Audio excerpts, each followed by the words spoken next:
구독과 좋아요는 저에게 모두 다 큰 힘이 됩니다.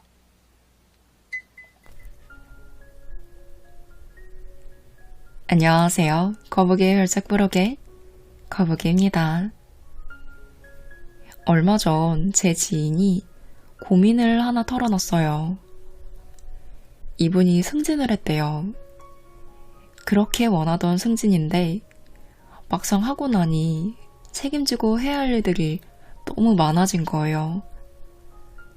휴일도 반납하고 일에 치여 산 지가 6개월 정도가 됐는데 이제는 일이 적응이 돼 진두지휘하게 움직이는 게 아니라 일에 치여서 점점 지쳐가고 능률도 안 오르는 상황이 왔어요.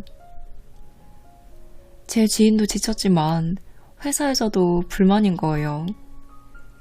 일을 잘할 줄 알고 승진을 시켰는데 잘하기는커녕 예전만 못하니 실망하게 되고 서로가 안 좋은 상황이 된 거죠.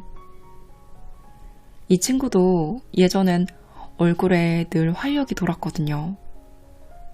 보기만 해도 기분이 좋아지고 휙휙 날아다니는 친구였는데 지금은 일과 생활에 치여 흐리멍텅한 상태로 있을 때가 많아요. 그래서 어떻게 해야 할지 모르겠다고 고민을 털어놓더라고요. 여러분은 어떠세요? 늘 할 일이 많고 일은 열심히 하는 것 같은데 제자리 걸음이고 오히려 상황이 안 좋아지신 적 있으신가요? 일을 하다 보면 이런 순간이 꼭 있어요. 근데 옆을 보면 어떤 사람은 좀 달라요.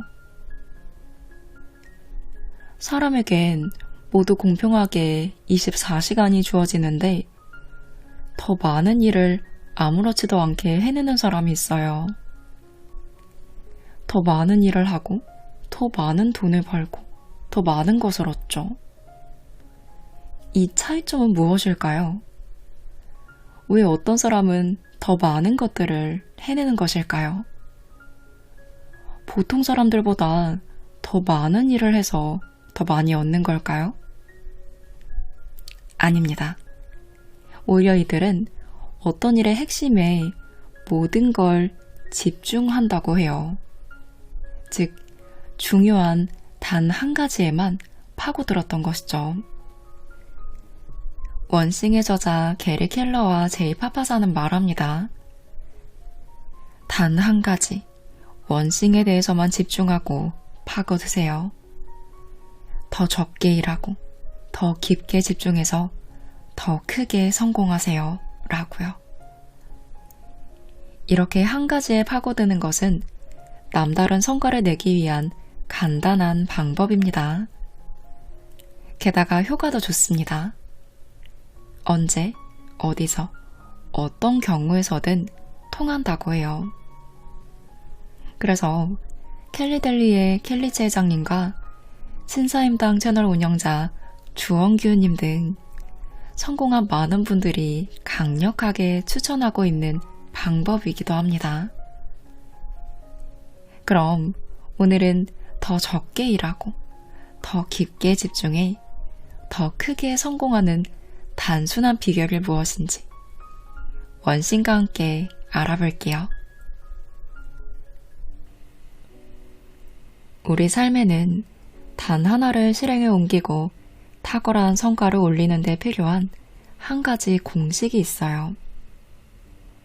이 공식에 필요한 세 가지 요소는 바로 목적의식, 우선순위, 그리고 생산성입니다. 여러분이 가져야 할 큰 하나는 목적의식이고 작은 단 하나는 그 목적의식을 행동으로 옮길 때 필요한 우선순위입니다. 보통 생산성이 높은 사람은 목적의식에 의해 일을 시작하고 그것을 나침반과 같이 이용합니다. 그리고 목적의식의 안내를 따라 자신의 행동을 좌우할 우선순위를 정하죠. 이것이 바로 남들과 다른 뛰어난 성과를 볼 수 있는 가장 빠른 방법이라고 합니다. 이게 말이 좀 어려울 수 있는데 저는 일단 이렇게 생각했어요. 내가 원하는 꿈이나 목표가 뚜렷하게 있어야 그것을 이루기 위해 할 일들이 명확해지고 그에 따른 우선순위가 알아서 보이겠구나.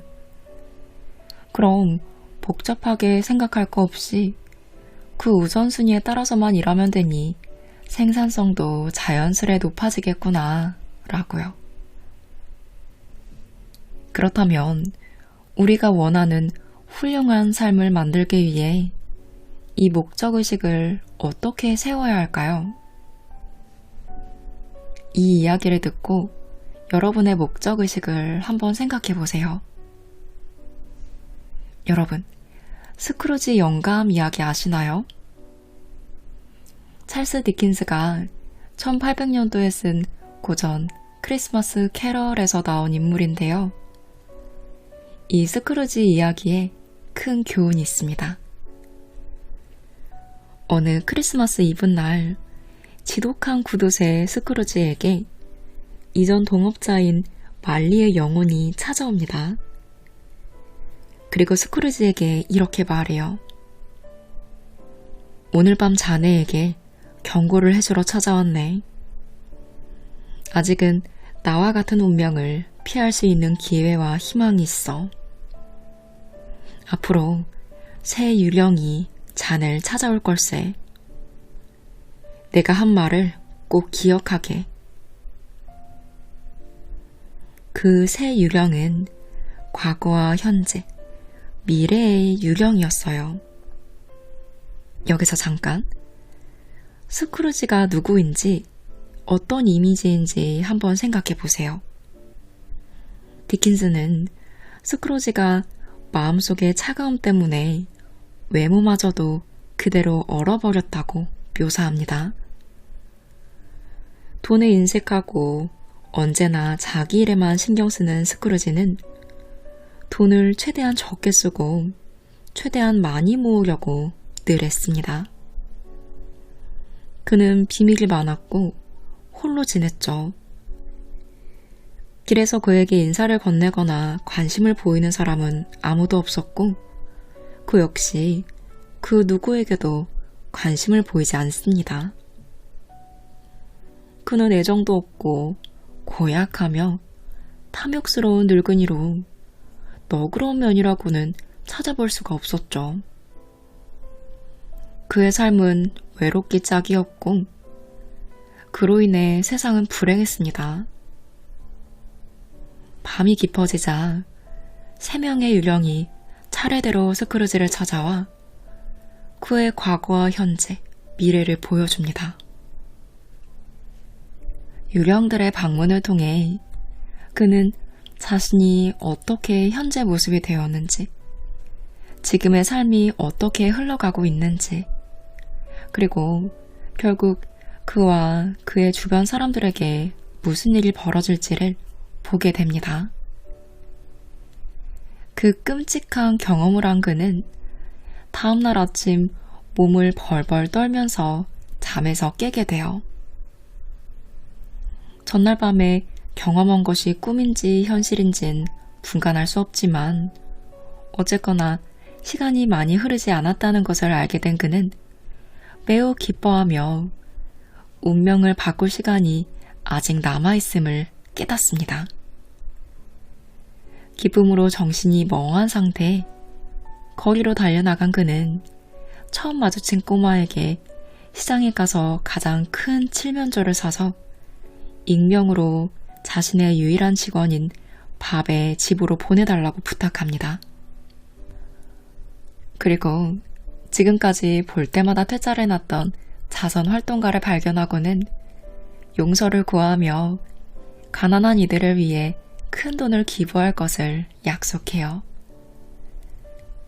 또한 스크루지는 마침내 조카의 집으로 찾아가 오랫동안 어리석었던 자신을 용서해달라고 말하며 함께 저녁 식사를 하자는 초대를 받아들입니다.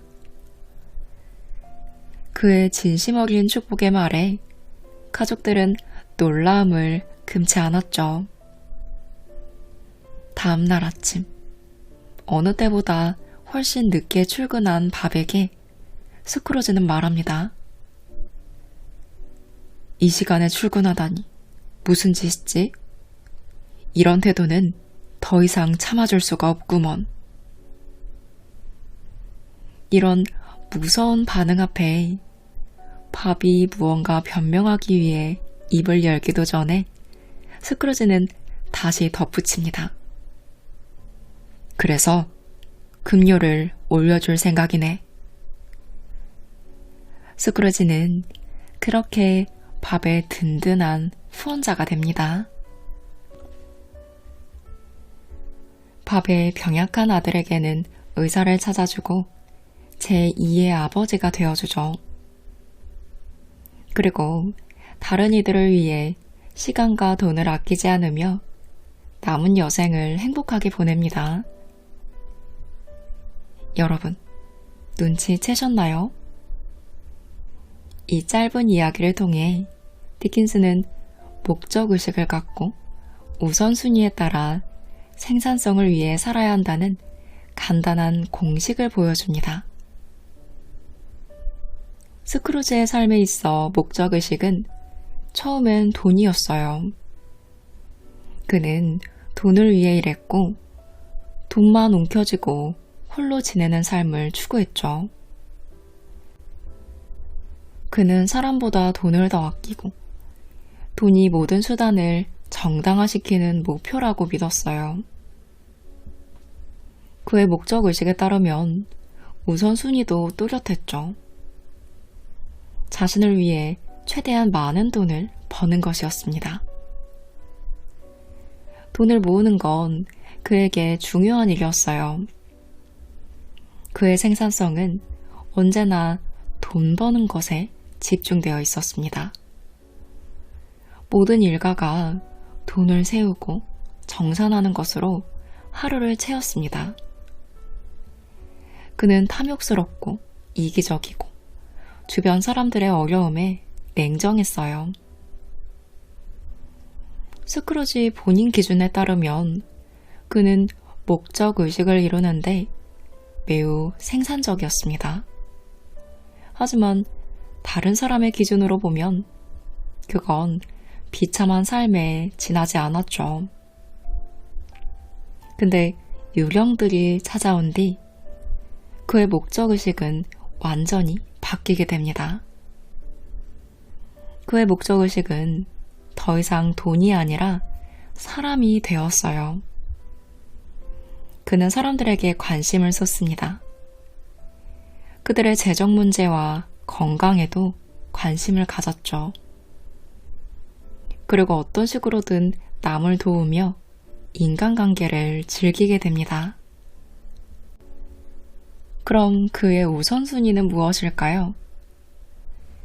한때 돈을 모으고 사람들을 이용만 하던 그가 이제는 돈을 이용해 사람들을 돕습니다. 그의 최우선순위는 사람들을 최대한 많이 도울 수 있도록 최대한 많은 돈을 버는 것이 되었어요.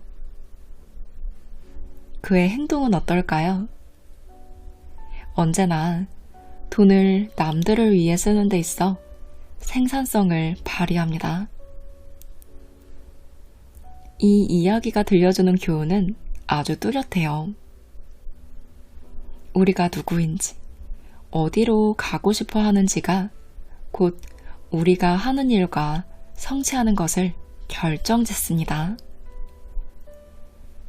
이런 목적의식에 따라 사는 삶은 그 무엇보다도 강력하고 행복하겠죠.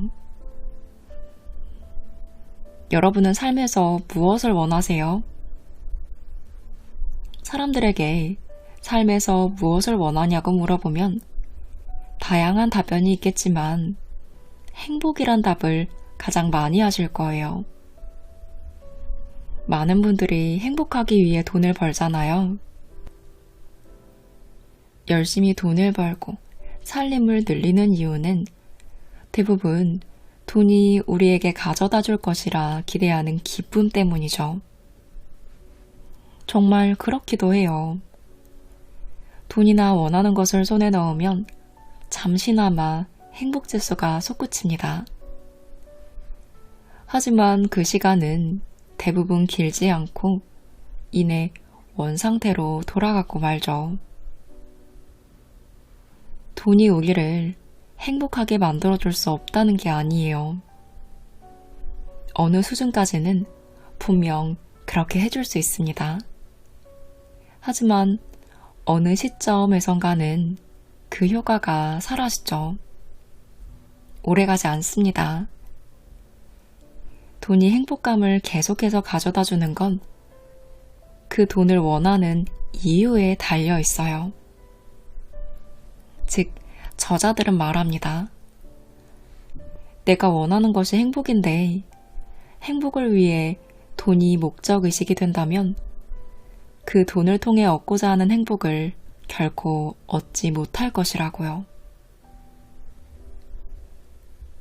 행복은 더 많은 재산보다는 더 큰 목적의식을 가졌을 때 나타납니다. 목적의식은 개인적 강인함, 즉 자신의 신념을 굳게 믿고 그것을 계속 지켜나갈 수 있는 힘의 궁극적 원천입니다. 탁월한 성과를 내려면 자신에게 무엇이 중요한지 알고 매일 그것과 발맞춰 행동해야 합니다. 명확한 목적의식을 가지면 인생이 더욱 또렷해 보이고 그러면 방향에 대한 확신이 생기며 이것은 또다시 더 빠른 의사결정으로 이어집니다. 의사결정의 속도가 빨라지면 누구보다도 빠른 선택이 가능해져 최고의 선택지를 갖게 될 수 있습니다. 그리고 최고의 선택지를 갖게 되면 최고의 경험을 할 기회가 생기겠죠. 그러니 여러분도 목적의식을 가지고 살아보세요. 그러면 일하는 동안 자신도 모르는 사이 콧노래를 부르고 휘파람을 불고 계실 거예요. 저자의 목적의식은 사람들을 가르치고 조언하며 책을 통해 사람들이 최대한 훌륭한 삶을 살도록 돕는 것이라고 해요. 이렇게 30년 넘도록 가르치는 것이 그의 단 하나의 일이었습니다. 지금도 강의와 책으로 많은 사람들을 지도하며 만족스러운 삶을 살고 계시죠. 저도 거북이의 별책부록 채널을 어떻게 하면 수익화할 수 있을까만을 생각했다면 이렇게 일하면서 행복을 느끼진 못했을 것 같아요. 저의 목적의식이 책이 지닌 지혜를 가지고 함께 성장하는 것, 살아내는 것이었기 때문에 컨텐츠를 만들 때마다 참 감사하고 행복하거든요. 물론 어려운 부분도 있지만 참 재밌어요.